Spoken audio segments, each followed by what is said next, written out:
ఓం శివాయ గురువే నమః. శ్రీ గురుభ్యో నమః. ఈరోజు స్వస్త్యశ్రీ వ్యవహారిక చాంద్రమానైన శోభాకృతనామ సంవత్సరము దక్షిణాయనము హేమంత ఋతువు మార్గశీర్ష మాసము డిసెంబర్ 31వ తేదీ 2023 ఆదివారము. సూర్యోదయము 6:46, సూర్యాస్తమయము 5:51. తిథి చవితి ఉదయము 10:11 వరకు ఉన్నది. తదుపరి పంచమి. నక్షత్రము మఖా నక్షత్రము ఈరోజు పూర్తిగా ఉన్నది. యోగము ప్రీతి యోగము. కర్ణము బాలవ కర్ణము ఉదయం 11:45 వరకు. తదుపరి కౌలవ కర్ణము. రాహుకాలము సాయంత్రం 4:30 నుంచి 6 గంటల వరకు. గుళికా కాలము మధ్యాహ్నం 3 గంటల నుంచి 4:30 వరకు. యమగండ కాలము మధ్యాహ్నము 12 గంటల నుంచి 1:30 వరకు. వర్జము సాయంత్రం 6:01 నుంచి 7:45 వరకు. దుర్ముహూర్తము సాయంత్రము 4:08 నుంచి 4:56 వరకు. ఈరోజు రాశి ఫలితాలు. ఈరోజు మేషరాశి వారు గణపతిని సేవించో మీ యొక్క ఈతి బాధలు ఏవైతే ఉన్నాయో అవన్నీ కూడా తొలగిపోతాయి. వృషభ రాశి వారు మీకు ఈరోజు ప్రతిదినంలాగే మీరు దైనందిన కార్యక్రమాల్లో ఏవైతే మీరు చేస్తున్నారో వాటిని పూర్తి చేసుకోగలుగుతారు. ఎటువంటి అవాంతరాలు ఉండవు. మిథున రాశి వారు అనుకోని సంఘటన వల్ల డబ్బు వృధాగా ఖర్చు అవుతుంది కాబట్టి జాగరూకులై ఉండండి.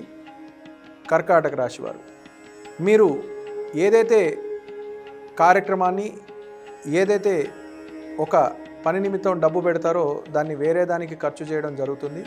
దైవానికి కోసం పెట్టిన డబ్బుని లేదా ఇతరుల కోసం ఏదైతే మీరు వెచ్చిద్దాం అనుకుంటున్నారో ఆ డబ్బులు కానీ ఖర్చు చేయడం జరుగుతుంది కాబట్టి ఆలోచించి చేయాలి. సింహరాశి వారు మీరు ఈరోజు ఏదైతే కార్యక్రమాన్ని ప్రణాళికాబద్ధంగా చేద్దాం అనుకుంటున్నారో వాటిలో విఘ్నాలు కలుగుతాయి.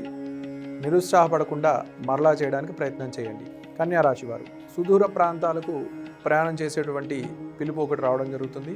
ఉద్యోగంలో ఉన్న వారికి మార్పులకు సంబంధించినటువంటి వార్తలు మీకు వినబడడం జరుగుతుంది. తులారాశి వారు మీరు గత కొద్ది రోజులుగా చేస్తున్నటువంటి కార్యక్రమాలన్నింటిలో కూడా ఒక మంచి ప్రశంస అనేది పొందడం జరుగుతుంది. అది మీకు ఆనందాన్ని ఇస్తుంది. వృశ్చిక రాశి వారు మీరు ఏదైతే గత కొద్ది రోజులుగా ఇబ్బంది పడుతున్నారో దానికి ఉపశమనమైనటువంటి ఒక మాట కానీ ఒక ప్రక్రియ కానీ మీకు జరిగి మీరు ఆనందాన్ని పొందగలుగుతారు. ధనస్సు రాశి వారు మీకు వ్యాపార లావాదేవీలు భూ సంబంధిత లావాదేవీల్లో కొన్ని మార్పుల వలన లక్ష్మీ కటాక్షం కలిగేటువంటి యోగం ఉన్నది. మకర రాశి వారు మీరు చేస్తున్నటువంటి ఏదైతే పెట్టుబడులు కానీ మధ్యవర్తిత్వం కానీ ఏవైతే ఉన్నాయో అవన్నీ ఒక దిశానిర్దేశంగా ముందుకు వెళ్తూ మీకు యోగదాయకంగా ఉంటుంది అనేటువంటి నమ్మకాన్ని కలిగిస్తుంది. కుంభరాశి వారు మీరు వ్యక్తిగతంగా ఏ పనైనా కూడా ఎవరి మీద ఆధారపడకుండా ఈరోజు కార్యక్రమాలు చేయగలుగుతారు. ఎటువంటి సహాయం కూడా ఇతరుల నుంచి మీరు తీసుకోరు. మీనరాశి వారు మీరు గత కొద్ది రోజులుగా ఏవైతే కార్యక్రమాలకి ఏవైతే పనులన్నీ చేద్దామని మీరు కార్యాచరణ చేసి ఉన్నారో అవన్నీ కూడా జాగ్రత్తగా చేయాలి. వాయిదాలు పెట్టడానికి ఎక్కువ అవకాశాలు ఉన్నాయి కాబట్టి వాయిదా వేయకుండా పనులన్నీ పూర్తి చేయండి. ఇంకొకటి మీకు బంధువులు మిత్రులు వీరి ద్వారా కొన్ని సలహాలు సూచనలతోటి మీ యొక్క వ్యవహార శైలిని మార్చుకోవాల్సిన పరిస్థితి ఉంటుంది.